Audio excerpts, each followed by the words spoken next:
Good morning, my name is Agnes, and I would like to start by reading James chapter 4, verse 17. It says, "Therefore, to one who knows the right thing to do and does not do it, to him it is sin."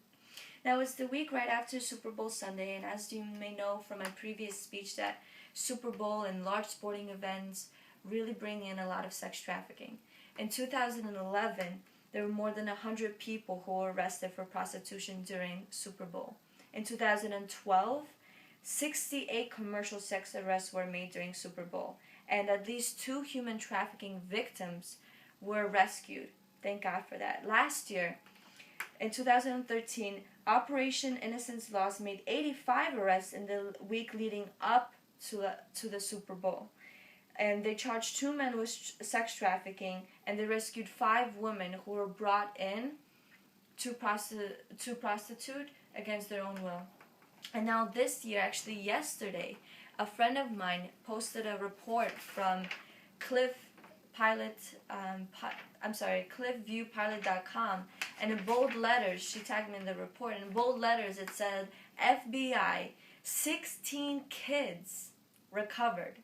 45 pimps arrested in Super Bowl sex trafficking offense. And when I read that, I thank God, because God has heard our cry, and 16 kids' lives were rescued from this pit. And so we thank God for that. FBI worked with 50 law enforcement agencies. And I know that New Jersey really prepared a lot this coming year leading up to the Super Bowl to eliminate this as much as possible. But like Michael Harpenster, the chief of FBI's Violent Crimes Against Children section, he said that it's easy to focus on this issue in light of a high-profile event.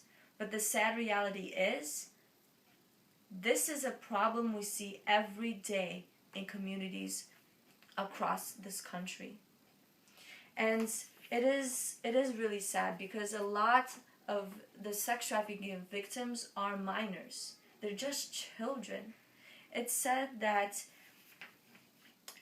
there are more than 100,000 underage sex workers currently active in the United States.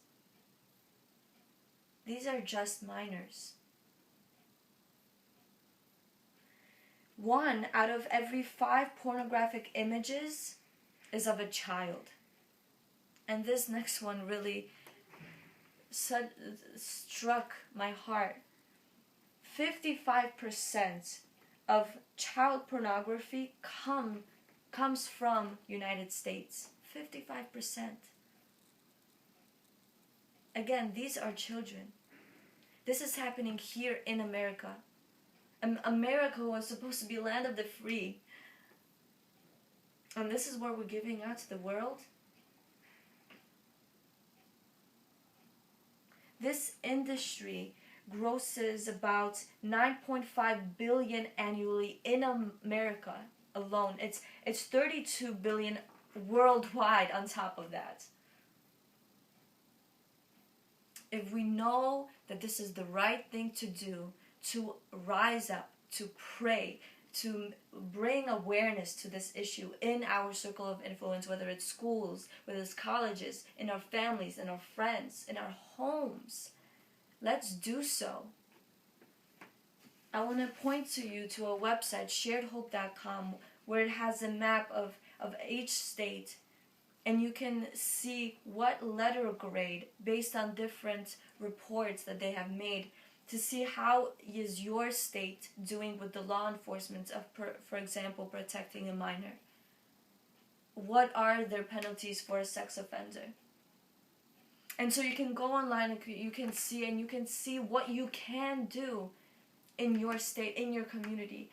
You can also log on to Slavery No More. That's a website where it lists different organizations all across America and also other countries. I'm going to India actually today, and I'm going to the red light district, where going through the brothels, I see women, and this is my second time going, I see women and children living in this tiny little dirty place where they have to sleep and work. And their children are around this. They see it. If we have the power to make a difference for the future, to set up a standard to protect a future generation and the future children. What if it was our own daughters or our own sister? What would you do? If you know that this is the right thing to do, let's do it. Let's rise up and let's see this industry not increase over the next year and the year after that, but let's see this industry diminish, because the demand is being diminished, because there are laws put into effect, and that people are rising up to say no, this far and no further. Let's make a difference. We can save more. Even if it's just one, that's still worth it. 16 kids were rescued over this year's Super Bowl. Continue to pray for them and their families. God bless you.